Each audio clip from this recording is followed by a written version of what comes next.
Madame, Monsieur, bonjour. Vous permettre de mieux cerner les contours de tous les sujets que la presse traite chaque matin.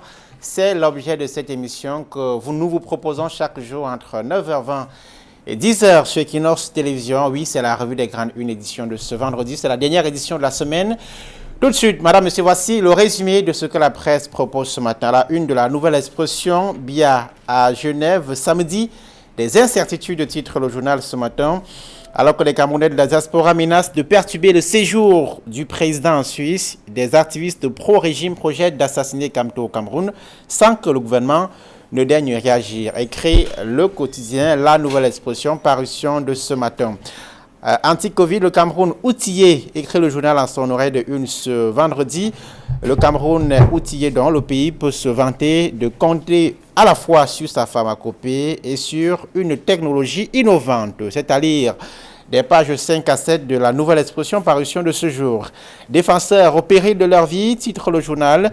Les avocats Arbombala, Aliscom, Jean-Claude Fogno, Charlie Chikanda et Ngobe, voilà, ne renoncent pas, c'est-à-dire en page 9 de la Nouvelle Expression, parution de ce matin. Bamoutos, terreur des Amba, écrit le journal. Le poste mixte des avions a été attaqué par des individus soupçonnés d'être des combattants séparatistes, indique ce matin le journal en son oreillette de une, c'est-à-dire dans la Nouvelle Expression.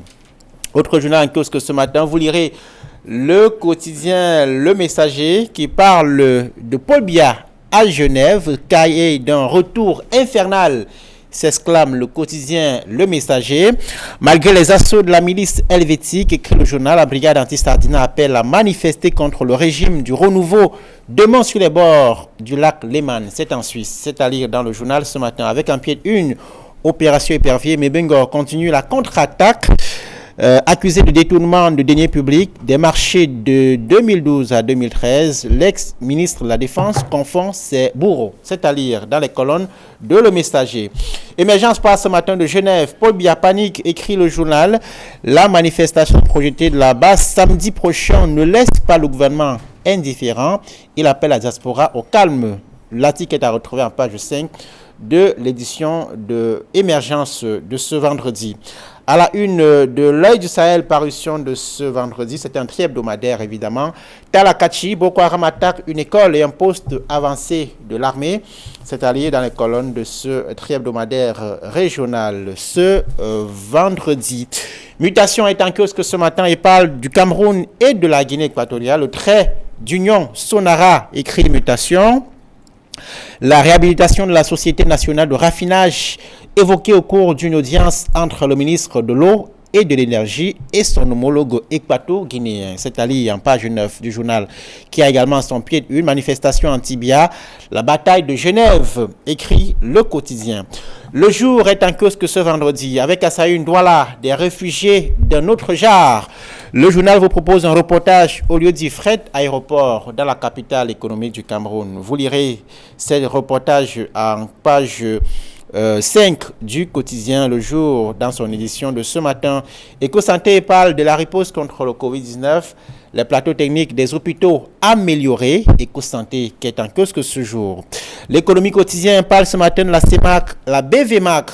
C'est la bourse des valeurs mobilières d'Afrique centrale. Elle n'attire pas les entreprises. C'est ce que dit le journal dans son édition de ce matin. Le constat a été fait par le comité ministériel de l'Union monétaire de l'Afrique centrale, c'est-à-dire dans les colonnes du journal ce matin.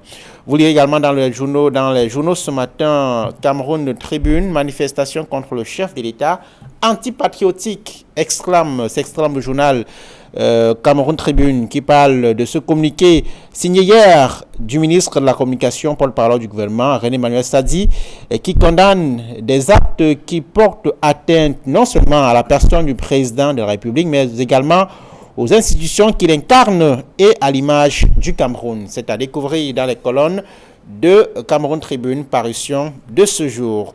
Le soir parle de l'adoption des comptes administratifs 2019-2020. Il y a un des 6 dote d'une boussole pour son développement. L'article est à lire dans les colonnes du journal parution de ce jour.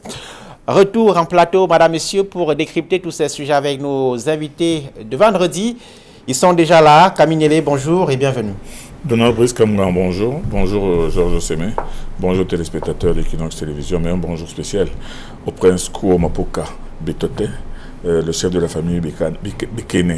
C'est-à-dire que la famille, le foyer principal de la famille rayante de Canton Bonambela, qui est venu nous rendre visite ce matin, que j'ai trouvé en bas, et qui voulait venir dire bonjour au plateau de la revue des Grandes Unes.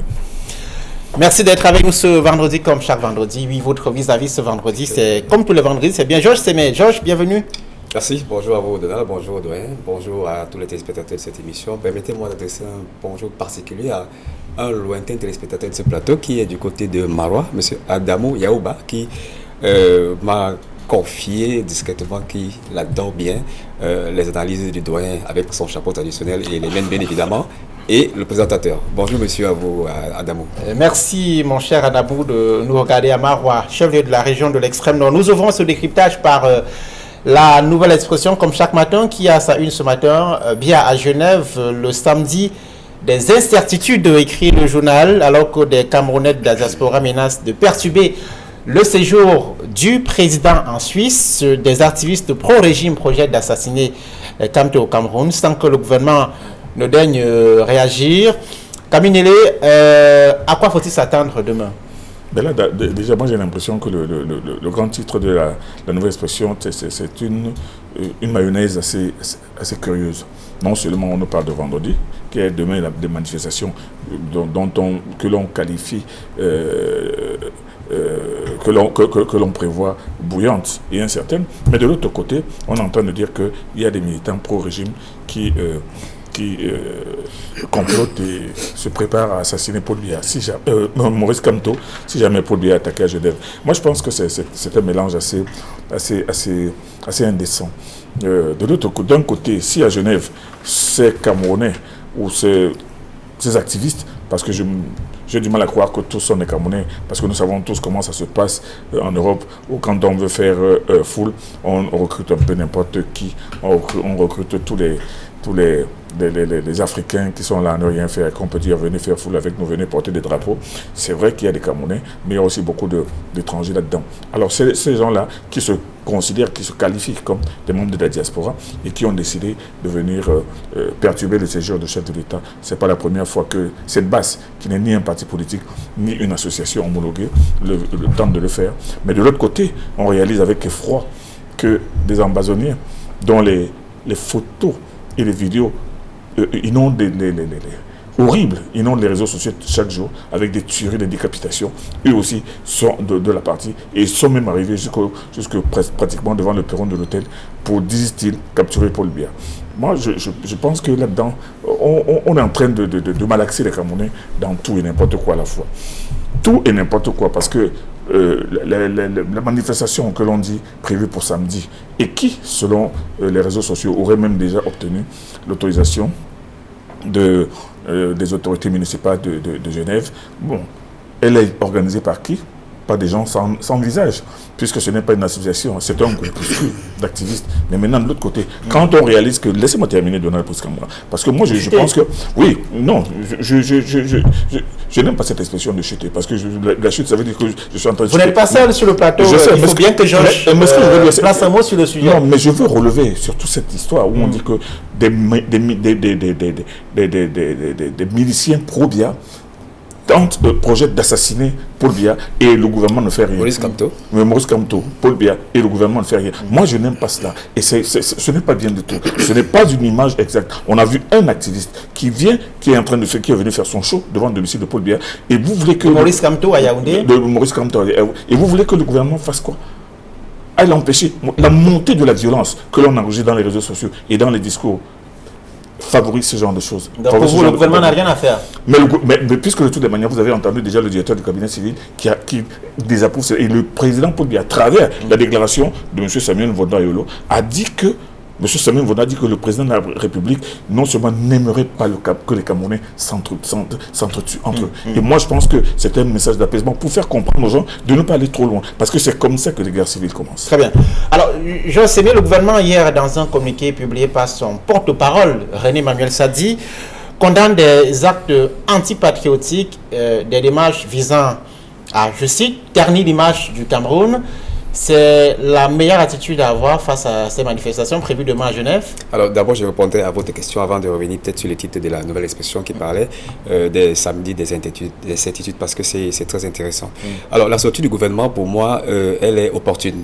Elle est opportune parce que non seulement à travers les réseaux sociaux, mais également à travers la presse, il y a eu une tendance à une information approfondie sur ce qui va se passer demain à Genève. Mais avant, il y a également une grosse information sur ce premier incident qui s'est produit devant l'hôtel intercontinental de Genève. Donc il fallait bien évidemment que sur le plan du parallélisme d'information, que le gouvernement camerounais fasse une sortie. Et cela a été effectivement le cas avec le ministre de la Communication qui a effectivement parlé d'une attaque inacceptable sur la personne du président de la République et les institutions. Il est donc pleinement dans son rôle. Maintenant, s'il faut revenir sur le titre de la nouvelle expression, je pense que le titre vaut son pesant d'or. C'est effectivement un samedi d'incertitude. Non seulement à Genève en Suisse, mais également sur les territoires camerounais, en rapport avec cette sortie du nommé Billy Akele, je crois, qui a fait irruption devant le domicile de Maurice Kamto. Muni d'une arme à feu. Bon, personnellement, j'ai vu la vidéo, je n'ai pas vu l'arme. J'ai vu un sac en bandoulière avec des propos extrêmement violents à l'endroit du président du MRC. Et je crois que c'est une grosse incertitude sur le plan national, sur ce qui va se passer demain du côté de Genève. Maintenant, à Genève, il y a également deux incertitudes. La première, c'est que on n'est pas tout à fait fixé sur l'opposition à l'opposition, c'est-à-dire la riposte des défenseurs du président Biya face à l'attaque de ceux des opposants à M. Biya. D'autres comme le diaspora. Voilà, cette frange de la diaspora ne s'est pas encore prononcée sur sa position sur les événements de Genève. Et la seconde incertitude, c'est le bilan. Le bilan, s'il advient que les défenseurs de M. Biya viennent sur le terrain, il y aura certainement une confrontation qui malheureusement risque d'avoir des blessés. Et aussi, vu le dispositif de sécurité qui est aujourd'hui préparé par la police suisse, certainement il y aura des arrestations et des violences. Donc il y a des incertitudes tant sur le plan international que sur le plan national, mais il y a également des certitudes. La première, c'est que la base a maintenu sa manifestation. Et la seconde, qui est celle-là irréfragable, c'est qu'il n'y aura jamais une atteinte physique sur le président de la République parce qu'il est gardé d'abord par sa garde personnelle, mais également protégé par la police suisse, conformément aux dispositions de la Convention de Vienne, sur les relations internationales. Bien sûr, de Vienne. Alors, si le président est bien gardé, un chef d'État n'est pas un citoyen lambda qu'on atteint facilement, y a-t-il péril à la demeure, Kaminele? Cette communication appuyée du gouvernement, le ministre de la Communication, d'abord précédé par l'ambassadeur du Cameroun en Suisse, qui a déjà fait un communiqué il y a quelques jours. Il y a vraiment matière à craindre? Non, moi je pense que le ministre de la Communication, l'ambassadeur du Cameroun et même le directeur du cabinet civil sont dans leur rôle en essayant d'apaiser d'abord les autres Camerounais qui, comme l'a dit Georges Sénin, ne partagent pas les idéaux de ce que vous appelez la basse, pour leur faire comprendre que le Cameroun a beaucoup d'autres choses à faire mieux que cela et que ce genre de comportement inacceptable et inutilement bruyant ne pourrait que ternir l'image du Cameroun à l'étranger. Bon, maintenant, il faut dire que ni le gouvernement ni l'ambassadeur du Cameroun ne pouvaient se taire par rapport à ce qui se prépare et par rapport à ce qui commence de plus en plus à relever de l'inédit, où l'on voit un chef d'État arriver dans un autre pays et être molesté, pas par des Camerounais, mais par des gens sans visage. Pas un chef d'État molesté. Quand je dis molesté, quand je dis molesté, mais parce que ils sont en train de dire que nous allons l'interpeller, nous allons l'arrêter. Quand vous voyez les ambassoniens qui eux méritent. Est-ce qu'au plan pratique c'est possible? Non, ce n'est pas possible sur le plan pratique. Non, mais seulement maintenant, les gens qui lisent les réseaux sociaux, les gens qui se délectent de ces caricatures, eux ils se disent que non, ils vont vraiment y croire. Mais en réalité, c'est les choses. Et c'est pour ça que moi j'ai énormément apprécié de la sortie de M. Célestin Bézigui, qui est en train de parler de l'ensauvagement de la démocratie au Cameroun. Alors, 30 secondes chacun, cher monsieur, sur les voies possibles de sortie de ce qu'on peut appeler une crise. Est-il possible de réconcilier ces positions extrême. Georges Sémé, 30 secondes. D'abord, il faut dire que ce n'est pas la première fois qu'il y a des manifestations de l'opposition devant l'hôtel intercontinental. Vous savez que ça avait commencé il y a quelques années avec ce groupuscule qu'on appelait le Code à l'époque, qui était mené par Besniche, Emmanuel Kemte, etc., qui aujourd'hui ont rejoint les rangs de la base. Non, ce n'est pas la première fois. Et il faut également dire que ce n'est pas toute la diaspora camerounaise qui s'est radicalisée contre le régime de Paul Biya. Et il faut encore dire que je crois qu'ils perçoivent l'arrivée du président de la République en Suisse comme une sorte d'acte de défiance. Parce que ceux qui manifestent aujourd'hui devant son hôtel estiment que, un, il n'est pas légitime. Et que deux, il le donnait pour mort à une certaine époque. Et qu'il ne pouvait plus venir sur le sol de Genève. Donc, ce radicalisme-là fait que aujourd'hui, vous avez raison de dire qu'il s'agit des extrêmes. Mais on est à l'étranger, on n'est pas au Cameroun. Il est bien possible que les deux positions se concilient. Il y a eu une amorce de conciliation avec le grand dialogue national qui a été bien évidemment, comme vous avez vu, rejeté par une bonne partie de la diaspora parce qu'ils estimaient que les points qui devaient être évoqués lors de ce grand dialogue n'étaient pas de leurs aspirations. Donc, mais il est encore possible de sauver les positions, mais il appartient désormais aux politiques de tirer toutes les conséquences de cette exportation du radicalisme national vers les territoires étrangers afin d'amener un apaisement politique avec non seulement la classe politique, avec également la société civile. Ce grand dialogue national dont parle Georges Sémé a recommandé d'ouvrir un débat sur la question, l'une des questions essentielles des relations à la diaspora, la double nationalité camerounaise, impliquer plus la diaspora camerounaise dans le développement du Cameroun. Où en est-on avec l'implémentation de ces mesures? Donald Boscamga, vous n'allez pas me dire que vous n'avez pas vu des membres de cette diaspora venir ici au Cameroun, avoir des contacts avec les Camerounais, avoir des contacts avec le JICAM, avoir des contacts avec les opérateurs économiques, avoir des contacts avec le gouvernement. Vous ne pouvez pas me dire cela. C'est comme si... la mise en œuvre de ces recommandations? Mais c'est dans le sillage de ces recommandations. Et ces recommandations-là, ce n'est pas... On ne va pas dire, diaspora, venez assez, ou là on fait ci, on fait ça. Il y a déjà cette volonté de la diaspora. Il y a la volonté aussi du gouvernement. Le gouvernement ne peut pas tendre la main à cette jeunesse experte, à cette jeunesse qualifiée. De la diaspora non acquise au régime que nous parlons. Hein. Qu'est-ce que vous appelez la diaspora contestataire? Attendez, mais la diaspora contestataire, elle conteste quoi? Bon, c'est vous qui demandez ce qui conteste, ils savent très bien ce qui conteste. Non, mais c'est pour ça que quand vous dites la diaspora non contestable, dans cette diaspora qui n'est pas contestataire, celle-là, c'est pas une diaspora, celle-là, c'est pas des Camerounais. C'est ça que vous voulez me dire? Très bien. Parlons de la lutte contre le Covid-19. C'est un horaire de une ce matin de la nouvelle expression lutte contre le Covid. Le Cameroun outillé. Croit savoir le journal, le pays peut se vanter de compter à la fois sur sa pharmacopée et sur une technologie innovante. Le journal fait référence à l'autorisation de mise sur le marché de deux produits issus de la pharmacopée traditionnelle. Georges Sémé, le premier produit, c'est le Corocure du docteur Eloge Yaninier. Le deuxième, c'est le produit mis sur le marché, l'élixir Covid de l'archevêque métropolitain de Douala, Monseigneur Samuel Keda. Comment est-ce que vous avez accueilli cette nouvelle? Alors, avec une énorme satisfaction, parce qu'au-delà du scandale de la gestion des fonds qui sont liés au Covid, il y a quand même de bonnes nouvelles. Il y a de bonnes nouvelles sur l'intégration de la pharmacopée dans les soins du Covid-19. Et ce n'est pas deux produits, c'est quatre plutôt. C'est quatre produits qui ont été homologués et qui serviront d'adjuvant aux soins du Covid-19. C'est une très bonne nouvelle pour le Cameroun qui ne s'est pas seulement illustré positivement sur la pharmacopée. On a vu cette pleine maîtrise également de la contamination au Cameroun. Il y a certaines mesures pratiques qui ont été prises et je pense que le Cameroun a été cité quand même par l'OMS parmi les pays africains qui ont assurer une bonne maîtrise de cette pandémie. Donc, si aujourd'hui on nous apprend que la pharmacopée a été intégrée parmi les adjuvants qui vont concourir à soigner le Covid-19, c'est une très bonne nouvelle pour nous et on espère que avec les parlementaires qui avaient déjà pris le devant dans le sillage, avec les conseillers de la pharmacopée, l'exécutif prendra également d'autres mesures afin de favoriser le plus grand nombre de remèdes de la pharmacopée dans le cadre de la lutte contre le Covid. Camille, après ces autorisations, what next? Donald Boscamgan, je vous ai dit plusieurs fois sur ce plateau depuis au moins un an que je ne sais pas pourquoi les tenants de de l'industrie pharmaceutique mondiale font tout pour imposer un vaccin qui n'est que préventif. Vous vous souvenez qu'au moment de l'apparition du Covid-19, la première prédiction, tout simplement apocalyptique, de ce qu'on appelle Big Pharma, était que l'Afrique allait être décimée. L'Afrique, vraiment, il faut aider l'Afrique, Malheureusement, l'Afrique est le continent non seulement le moins outillé, non seulement qui a le moins de vaccinés, qui a été le moins vacciné, mais il y a eu le moins de morts. Parce que ces gens-là s'attendaient à ce que ce soit une hécatombe en Afrique.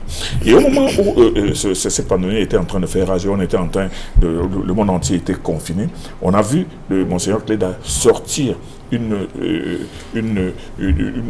pharmacopée et qui a commencé à faire des miracles. Parce que le Monseigneur Cléda disait une chose simple: venez me voir, si vous êtes déclaré positif, je vous guéris. Mais tant que vous n'apportez pas un bilan positif, je ne vous guéris pas. Et toutes les personnes qui sont allées voir Monseigneur Cléda ont été guéries. Je n'ai pas compris, je l'ai dit ici plusieurs fois, je ne comprends pas pourquoi les autorités sanitaires du Cameroun ne s'étaient pas davantage intéressées aux produits de Monseigneur Cléda. Et on a vu qu'il y a au moins eu un Camerounais, au moins un, qui a cru en cela, c'est M. Amougou Bedinga, qui a remis 50 millions publiquement à Monseigneur Cléda pour qu'il continue. Moi, je pense que la recette du Monseigneur, s'il y avait eu des morts à travers le traitement de Monseigneur Cléda, on l'aurait dit.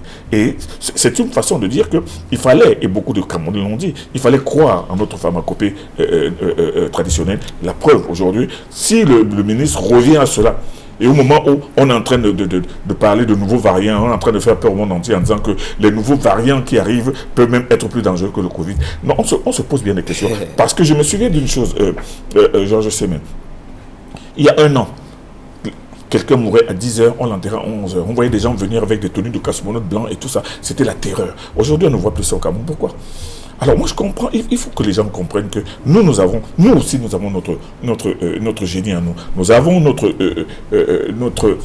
nos valeurs traditionnelles qui sont en train de combattre ce Covid. On n'a pas besoin forcément d'attendre que les Blancs viennent nous imposer un vaccin, alors que le vaccin est préventif.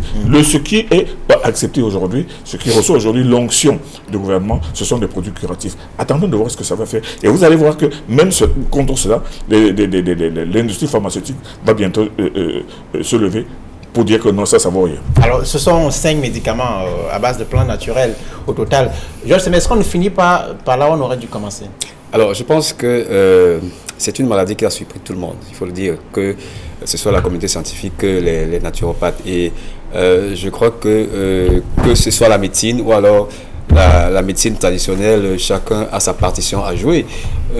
Concernant la médecine, je crois humblement que des solutions convaincantes ont été proposées en ce qui concerne non seulement la prévention et la guérison même du Covid-19. Et en Afrique, nous l'avons intégré.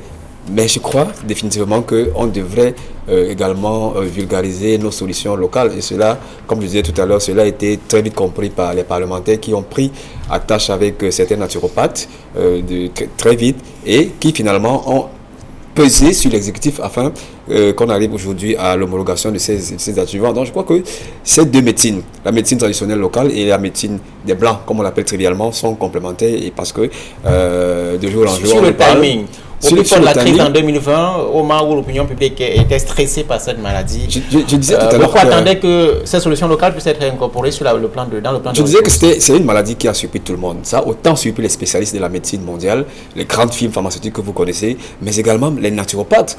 Au début de cette maladie, aucun naturopathe n'avait dit qu'il pouvait apporter un remède miracle contre cette maladie. C'est quelques mois après que Monseigneur Cléda a sorti ce médicament qui a aidé beaucoup de personnes. Et là, il fallait une procédure scientifique d'homologation, etc. C'est là qui a abouti finalement un an et demi après. Mais je crois que c'est très bien qu'on en arrive à cette bonne nouvelle. Il y a la partie médicale, scientifique, mais il y a également les naturopathes qui devraient être fortement pris en compte dans le cadre de cette lutte contre la Covid-19. Parlons de la crise anglophone, cher monsieur, avec ces unes ce matin de la nouvelle expression Bamboutos, terreur des Zambas. Le poste mixte des avions a été attaqué par des individus soupçonnés d'être des combattants séparatistes. Le journal qui fait également le point de la situation sécuritaire dans les régions du nord-ouest et du sud-ouest. L'interminable saignée, s'exclame le journal en pied de une ce matin. Les autorités rassurent que la situation est sous contrôle. Sur le terrain, la violence avec ses morts se multiplie. Camille. On vient de voir que le conflit une fois de plus en train de sortir du nord-ouest pour se retrouver à Babadjou. Et ce n'est pas la première attaque où un poste de ministre de l'armée et de la gendarmerie est attaqué avec des gendarmes qui sont tués. Vous vous souvenez que les gens pensaient que ce problème, ce conflit, cette guerre asymétrique ne devait se limiter ou ne se limiterait que dans les seules régions du sud-ouest et du nord-ouest. Mais on a vu depuis un certain moment que ça a d'abord commencé par déborder du côté de la Ménois à travers des bandes armées sortant du Libyen qui ont attaqué les gens du côté de Fongo Tongo et tout ça. Et maintenant, ils se déportent maintenant, ils se déversent maintenant du côté de Babadjou en venant de la maison. Moi, je pense que plus que jamais, et les hommes politiques et d'opinion internationale, et surtout ces ONG de défense des droits de l'homme, qui, dans la livraison de leurs conclusions, font une sorte de melting pot, c'est-à-dire qu'ils mélangent tout dans la même marmite et vous disent que situation sécuritaire alarmante, il y a eu tel nombre de morts au mois de juin. Non, en donnant le nombre de morts, il faut dire qu'il y a eu tel nombre de militaires tués, tel nombre de populations tuées par des bandes armées, et maintenant tel nombre peut-être de populations ou bien de personnes tuées du fait de la confrontation. Mais quand on met tout, on se dit que non, la situation n'est pas bonne du tout, les gens meurent tous les jours. Mais les gens meurent tous les jours, ils sont tués par qui? Et dans quel but? Et dans quel espoir?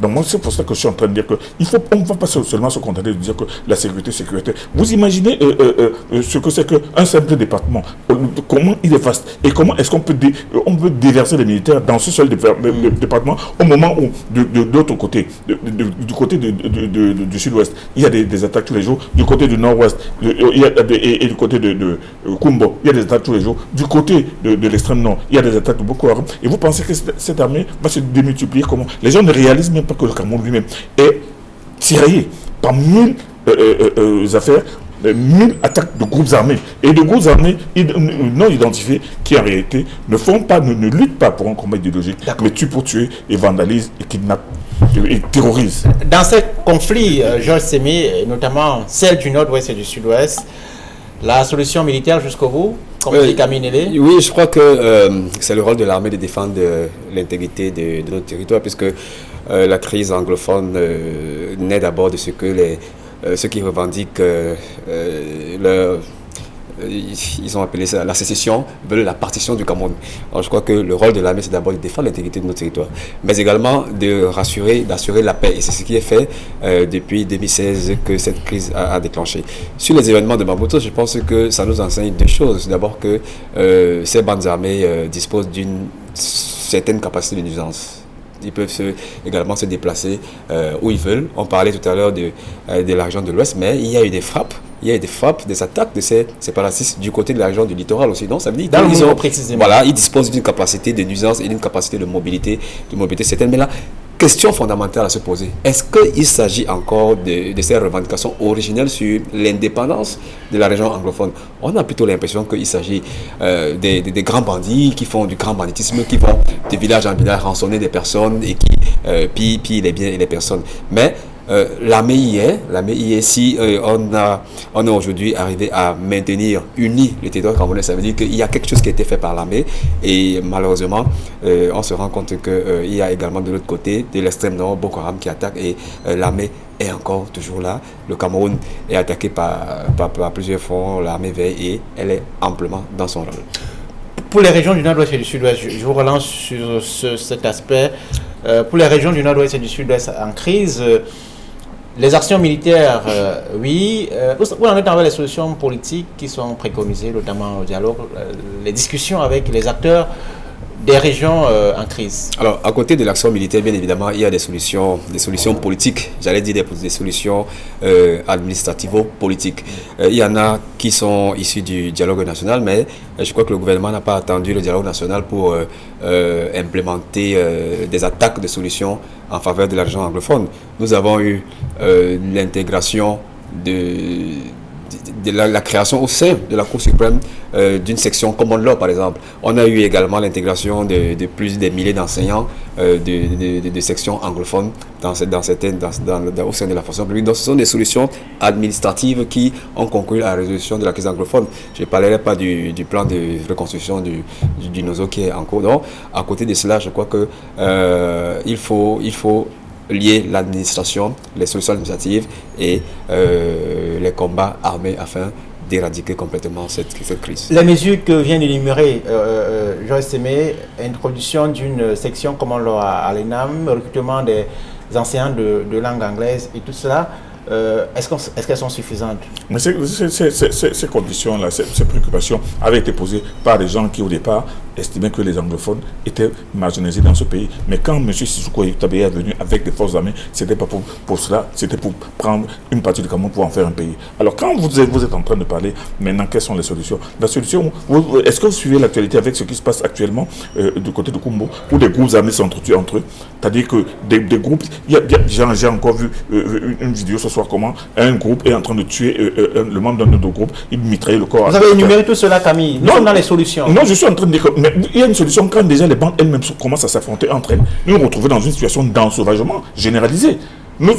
Ce n'est plus une question de clivage entre les régions du Sud et du Nord et le Cameroun. C'est déjà devenu du grand banditisme et une guerre civile. Comment on en sort? C'est ça la question. Mais pour en sortir, d'abord, la première solution, c'est la solution militaire. Il faut que l'État, dont la mission est de protéger l'intégrité du territoire, c'est ce que l'État fait depuis. C'est ce que l'État fait. Très bien. Madame, Monsieur, merci d'avoir été avec nous ce matin. Nous vous retrouvons lundi avec le même plaisir. Merci à Joël Sémé et Camille Nélé pour nos invités de ce matin, pour ces contributions. On retrouve la semaine prochaine. Excellent début de week-end à tous. Dans un instant, l'émission 10-12 le Zénith avec Michel Ngatou. Fallait souhaiter le bon.